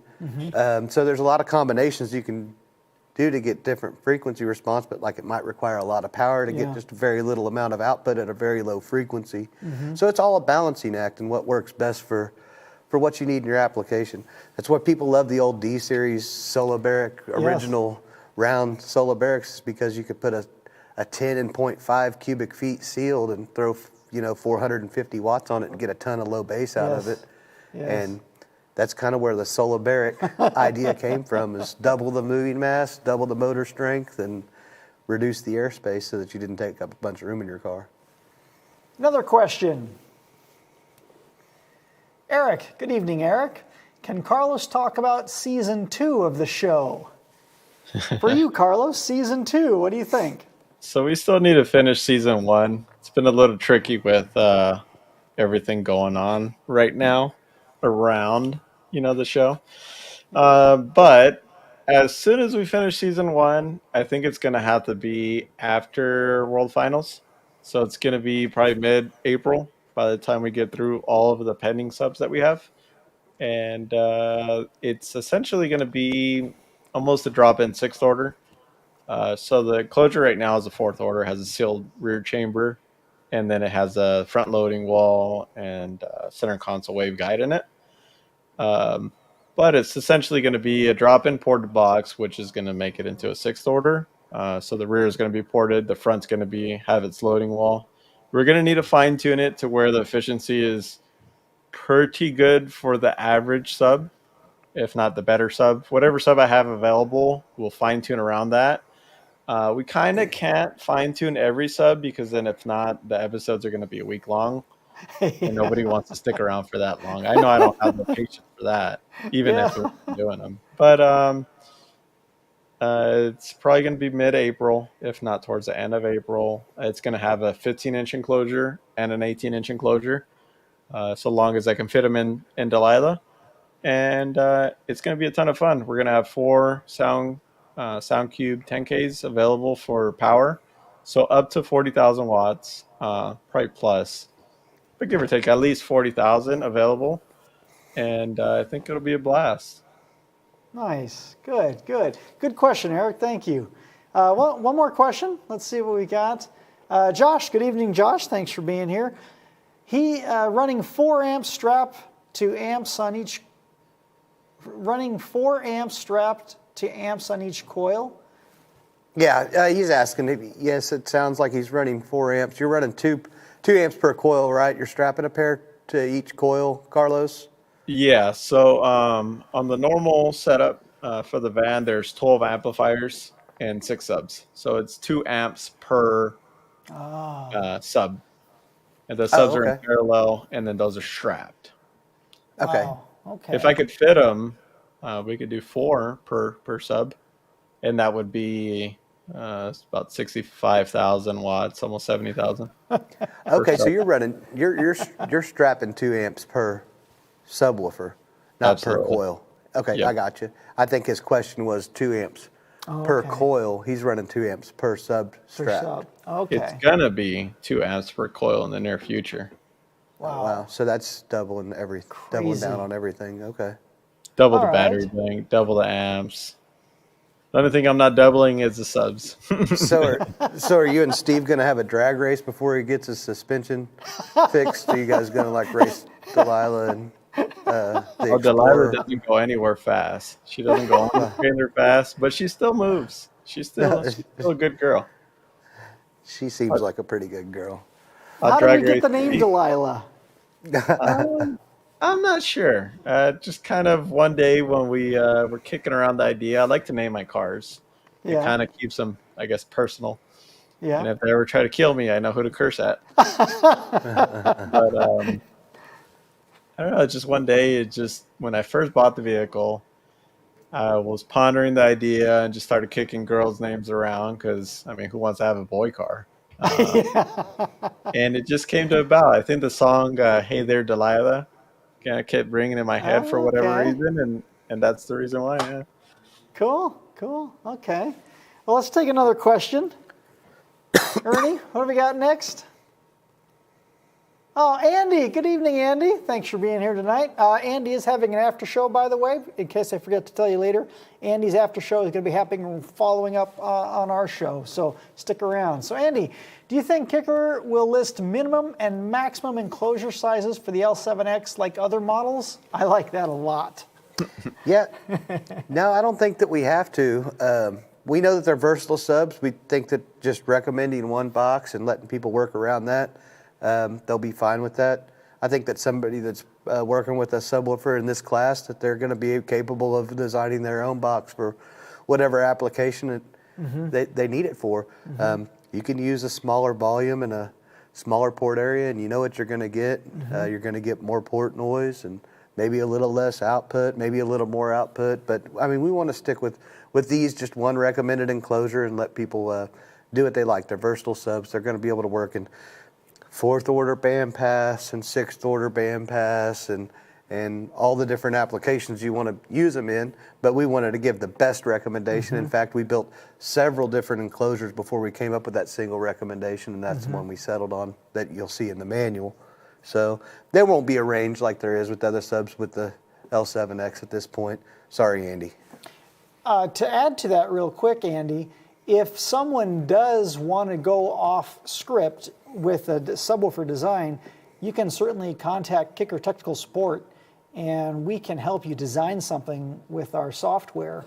So if you want to do something kind of silly or custom, we can help you with that. There's also some great partners we have that also design enclosures. Yeah, man, EasyDB, Hunter, and Drew Jones, I like recommending him. And I mean, those guys, they're very reasonably priced when it comes to these, big enclosure designs. They design and send you blueprints and everything that you need to assemble the enclosure yourself, or have your friend that's handy with the tools assemble one for you. I love recommending those guys, especially when you want to get really, really involved in the type of enclosure that you're going to use. Our guys in tech support, man, they have time to help people design enclosures, but they're supporting a big, broad band of product lines that we carry. So, I mean, there's people with questions that range all over the place, that can be from our earbuds to, and so designing eccentric enclosures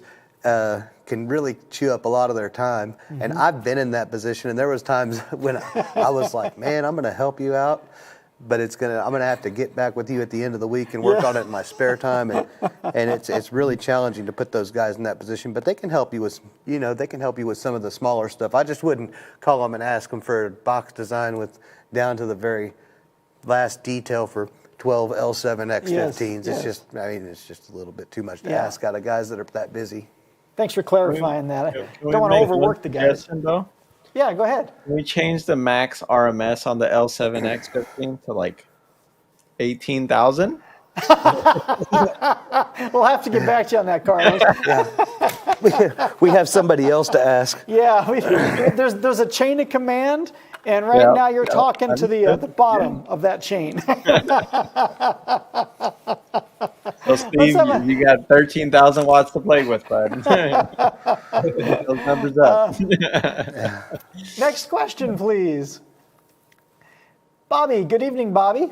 So when are the Warhorse amps coming out? I think we sort of addressed that. Yeah, I mean, I started looking for them this summer. There's been some setbacks, and for us, for everybody, when it comes to mass producing amplifiers, and Yeah, I would look for them. We hope to get them out end of the first quarter, I believe, but that got pushed back a little bit from things that we couldn't really see happening. But I mean, I'm guessing sometime this summer. I mean, that's if nothing else happens, you know. Yeah. But if I have a magic wand. Yeah, early summer. If it was up to me, it'd have been last month. But no, I couldn't. I can't make those things happen. Good question. Thank you. Next question. Blake, good evening, Blake. Real question is, how much does Delilah actually weigh? How much does your woman weigh? You never ask a woman her weight. Blake, what are you doing? We don't exactly know the weight, but if I were to guesstimate, it's about 6 tons. So it's like 12,000. I'll probably weigh it before this trip, just the equipment and everything as it sits. We've always weighed truck and trailer and Delilah, and then truck and trailer. Yeah.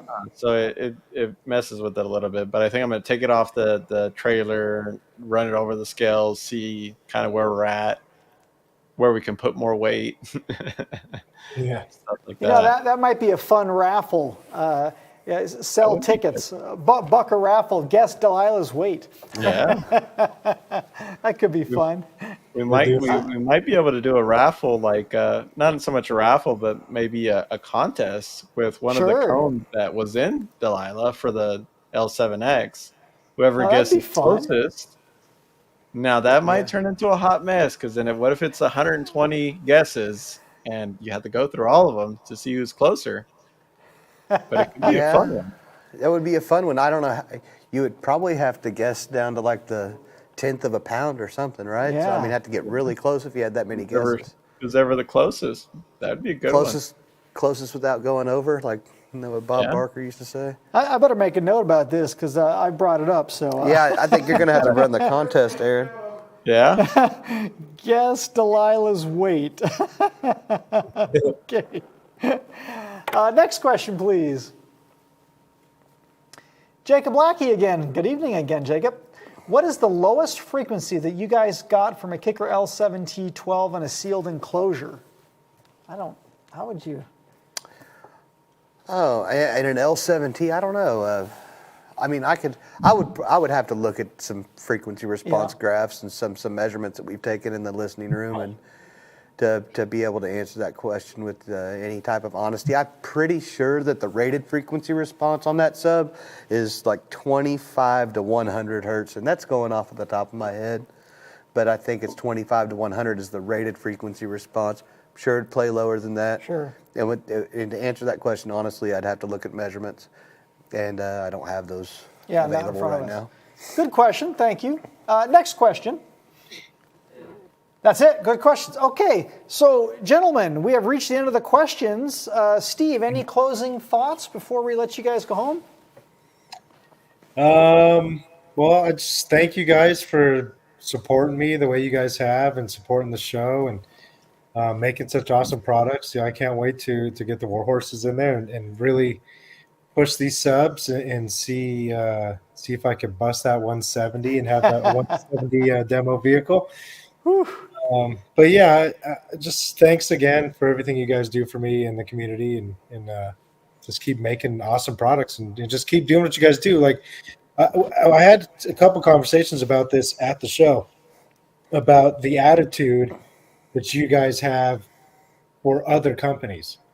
And if everybody else can just follow your lead, like, it would be so much better. It's not like the pie is tiny. There's plenty of pie to go around, and you guys treat all the other companies with respect, and they notice that. Like, being in the industry, I hear this from owners and stuff. Like, they really are.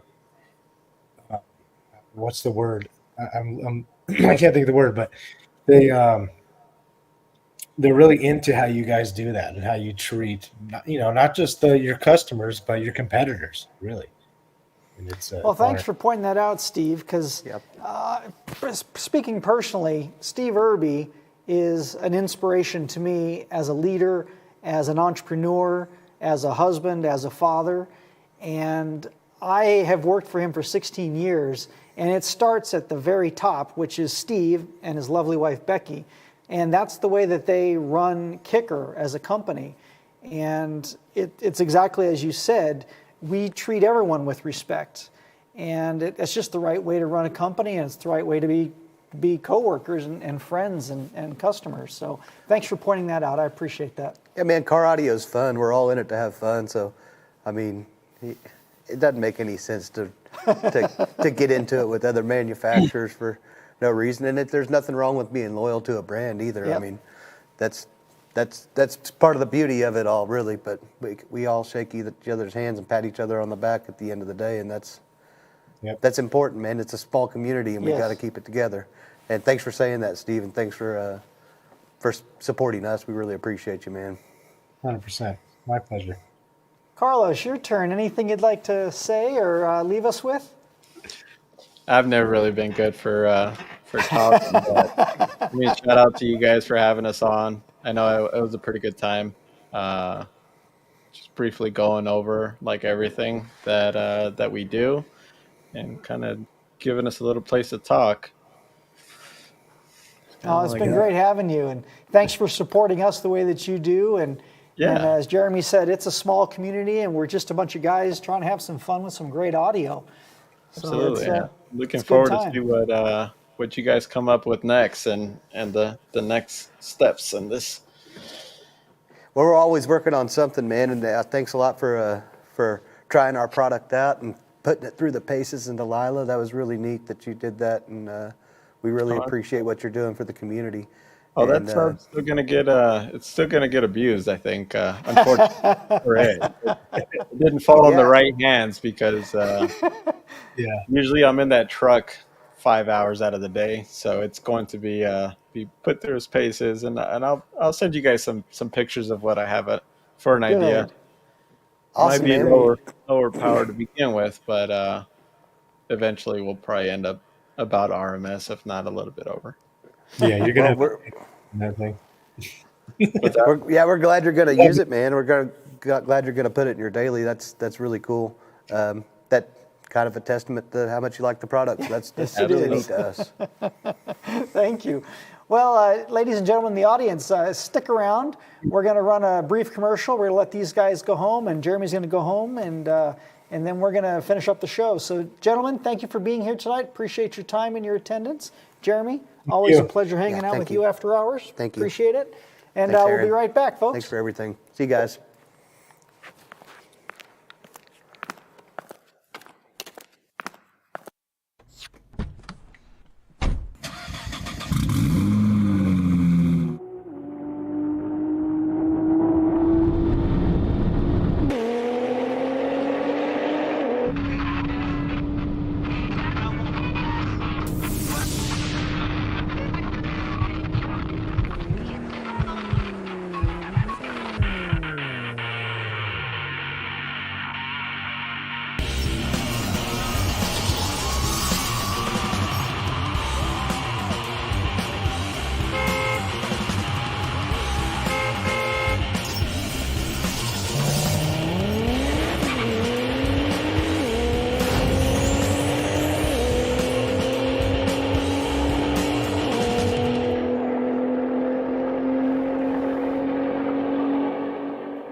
Welcome back, and thanks for being here. It's a little lonely. I had 3 guests, and now I've got none. So now it's the audience to keep me company. So thank you all for coming back.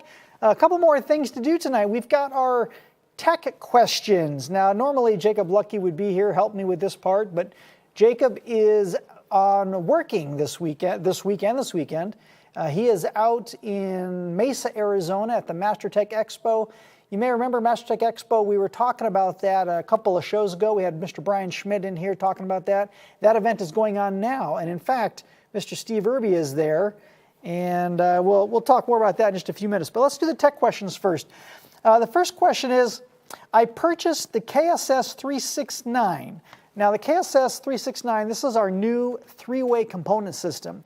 The 369 has a 6x9 woofer, a 2 3/4-inch mid-range, and then a 1-inch silk dome tweeter, all in the KS line. The question continues, the power handling states 15 to 100 watts RMS. First of all, why is there such a wide range? 15 watts is the recommended minimum. That would be like if you had a factory radio or maybe even an aftermarket radio. Deck power, as we used to call it, deck power will drive this three-way component system, and it'll sound great. It may not play as loud as you want it to, and that's why we have a range up to 100 watts RMS. Now, of course, the difference between 15 watts and 100 watts RMS is substantial in terms of output. So the question continues on, what's the rated power handling of each speaker? So as a complete system, you can run up to 100 watts RMS through the whole system. Now, part of the reason that that is possible with a 1-inch tweeter, as well as a 2 3/4 inch and a 6x9, is because there's a passive crossover network that's part of this system. So the tweeter has a high pass filter. The 2 3/4 inch also has a high pass filter, and then there's a low pass on the 6x9. And so at the terminal, the final impedance of the system is right at 4 ohm nominal. So the amplifier or the radio is going to see a 4 ohm load. So even if you're running 100 watts, you're going to be getting equal power distribution for that complete system. So it's going to sound great, it's going to play loud, and if you want to go fully active, that's a whole nother conversation. But we make a 6-channel marine amplifier that would actually work beautifully.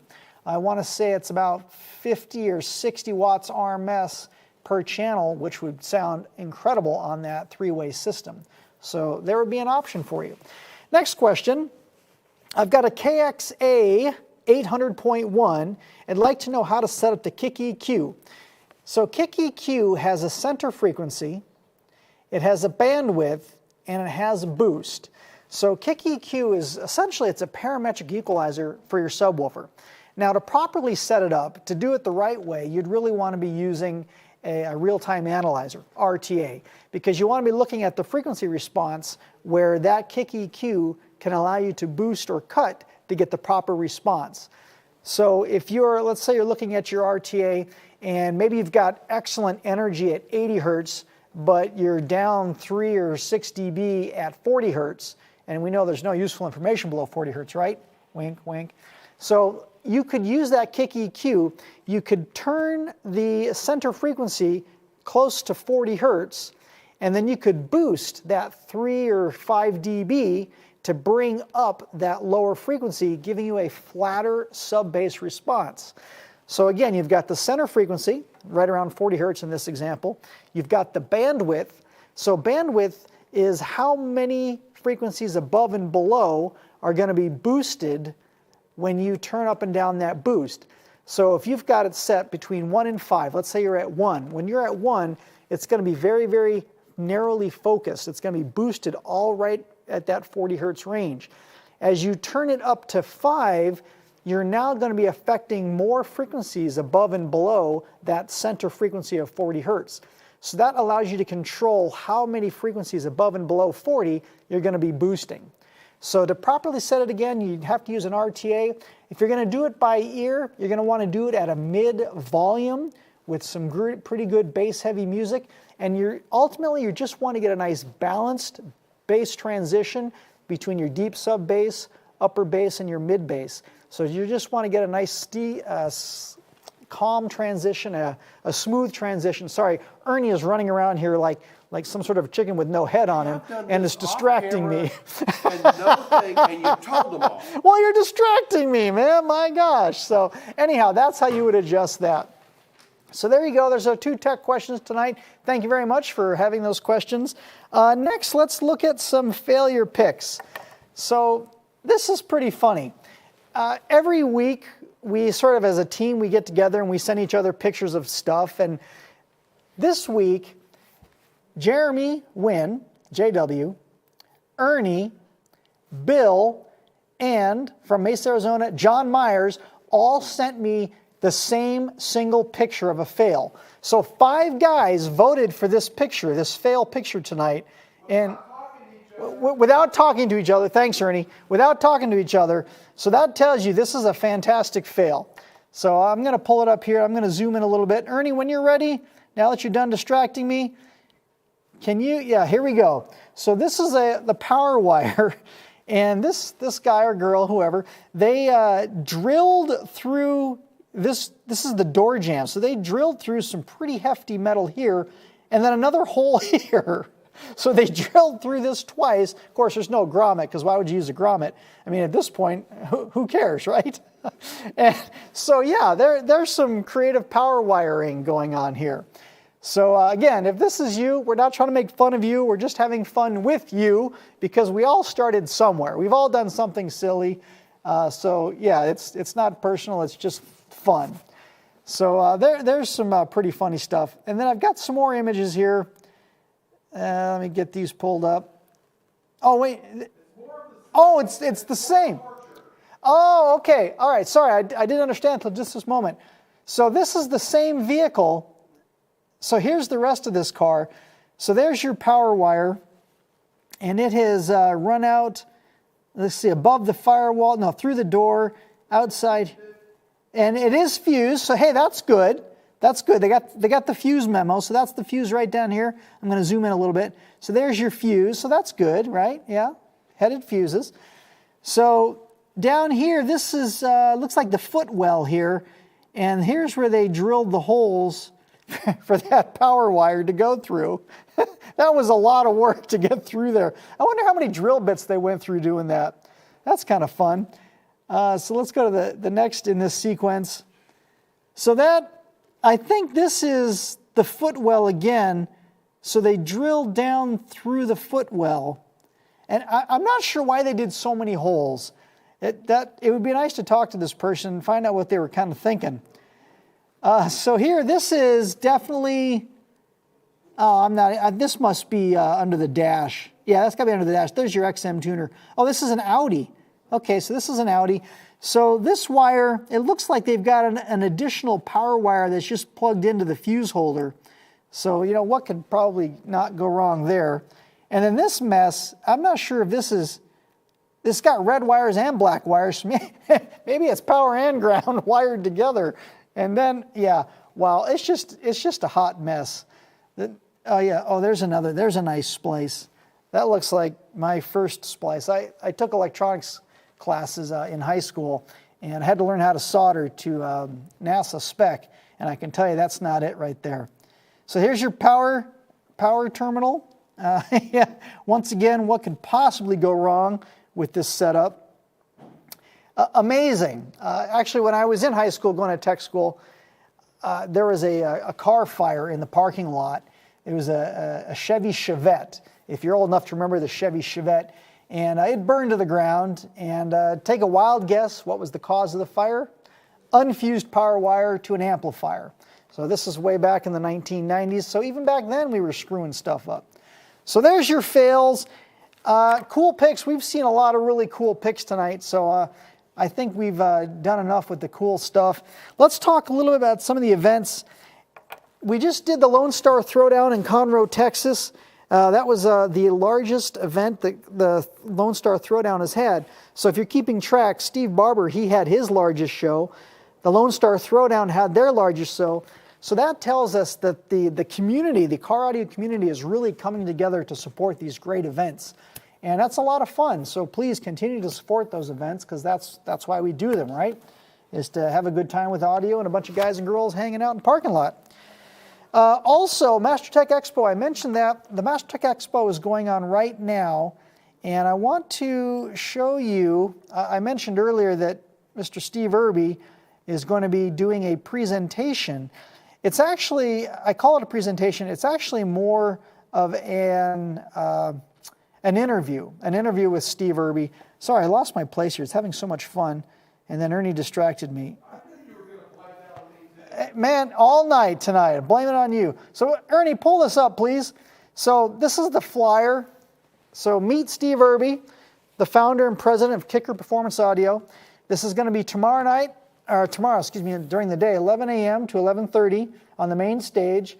So right before they take their lunch break, Steve is going to be on stage, and he's going to be interviewed by Brian Schmidt, just talking about Steve and his legacy. And as you probably are aware, we've been in business for 51 years this year. And then after that, Steve's going to go outside to the parking lot, and he's going to be doing hair tricks for the audience with our Bronco. So that's going to be a really special time. And I will tell you that Steve is a very humble man, and he doesn't really like to focus on himself, but he was asked by Brian Schmidt, hey, we'd love to have you come out, and there's a lot of people in the industry who look up to you because you've been doing this for a really long time. We are one of the last standing original car audio companies who are still privately owned by the original folks, thanks to Steve and Becky. They could have certainly let Kicker go many, many years ago for big piles of money, but they've decided to keep us, and we're really thankful for that. So some people in the audience really want to hear about Steve and his story and just kind of find out what makes Kicker Kicker. So that's going to be a fantastic interview with Brian and Steve. So that's coming up. Some other events. Boy, it's spring, and finally the weather is getting nice enough to go outside and do some stuff. So there's a bunch of events coming up. If you look, Harry, would you pull up my laptop again, please? So Thursday, March 7th, that's a couple days from now, Daytona Short Track. So we are doing the flat track series of races again. This is motorcycle racing. Big motorcycles racing really fast in circles on flat tracks. So this is high energy stuff. So that's happening on the 7th and the 8th, the second race, Daytona on the 8th. Arena Cross coming up Friday at 7:30. This is the championship, Daytona Beach. So if you're out in the Florida area, there's a lot of things to do and see to participate with Kicker family. There's a 7th annual car show coming up Saturday, March 23rd. This is in Dixon, Tennessee. And of course, you got Base Wars, and so just lots and lots of fun things that are coming up. So go to the Kicker Facebook page and go to the events tab, and you can see everything that's coming up. All sorts of fun things to do with great weather to enjoy. So please go out and support these events and have a good time with the Kicker fans and the Kicker family. Let's see, we got that. Man, we're down to prizes. Woohoo! Winning free stuff. Okay, Bill, we want to know who is the third place winner, and the third place winner gets the EB400 in-ear monitors, the UnMasked t-shirt, and 2 koozies. Who's our third place winner tonight? Efren R. from New York. Efren, congratulations, you're our third place winner. You get the EB400 in-ear monitors, 2 koozies, and a t-shirt. Number 2 place winner. Who's number 2 tonight? Georgie from Illinois. Georgie from Illinois, you're the number 2 winner. So you get TW2. That's the new in-ear, true wireless in-ear monitors. So you're going to get a set of those. And of course the t-shirt and 2 koozies. So you're the second place winner. And the first place winner, they get the Bullfrog, the BF100, not the Bill Frog, but the Bullfrog BF100. Who is that winner? Andy S. from Tennessee. Andy S., congratulations. You get the Bullfrog, the t-shirt, and the 2 koozies. So be sure to let us know what t-shirt size you need, and that'll be shipped out. I think Sandy's back in town, so that'll be shipped out later this week. So thank you very much for participating. Want to remind you that Andy is doing his show tonight. So Andy, actually in about 10 minutes, Andy's going to be going live doing the Kicker After Show. Be sure to check him out because you can also win stuff with Andy. And be sure to like and hit the subscribe button for Kicking It with Andy and Andy After Hours. And the Kicker Club on Facebook. Kicker Club on Facebook is so massive. I think it's over 45,000 people now. And I must admit, I do check it out a couple times a day. Sometimes there's some great questions, some great discussions, and lots of great photos from guys and girls that love Kicker. So be sure to subscribe to that. And have a great time, because on the 19th, March 19th, we'll be back with you guys live. And that means Andy's going to have his show next week, and then we'll be back after that. And so we'll have a lot more to talk about. So thank you again for being here. You're the reason that we like to come in here on Tuesday nights and hang out with you guys and girls. So thank you very much, and we'll see you on the 19th.